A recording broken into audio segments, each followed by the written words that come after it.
ওয়ালাইকুম। আমার ছোট ভাই প্রবাসী, সেটা বিদেশ থেকে এসে কলা বাগান দিছে। কলা বাগানটা মাসাল্লাহ খুবই সুন্দর হয়েছে। তোর ধ্যান লাগবে না, তুই দিস যে তুই এই কলা বাগানটা মাসাল্লাহ খুবই সুন্দর। পাশাপাশি মুরগি খামারও আছে। খামারে এখন মুরগি নেই, আজকে মুরগি বিক্রি করে লেছি।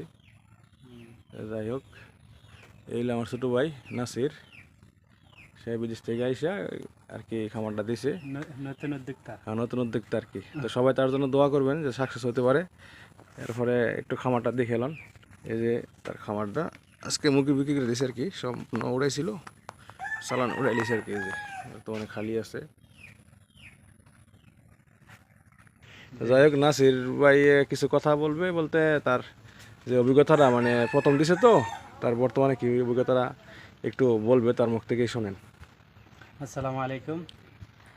আমি দেশে আসলাম, আসার পরে এগুলো করলাম, তো অভিজ্ঞতা বেশি করতে পারি নাই, তো যাই করছি আলহামদুলিল্লাহ।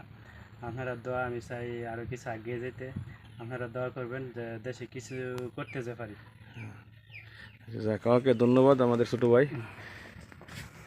ওকে, যাক, ভালো থাকেন, আর তার জন্য সবাই দোয়া করবেন যাতে সাকসেস হতে পারে। আল্লাহ হাফেজ।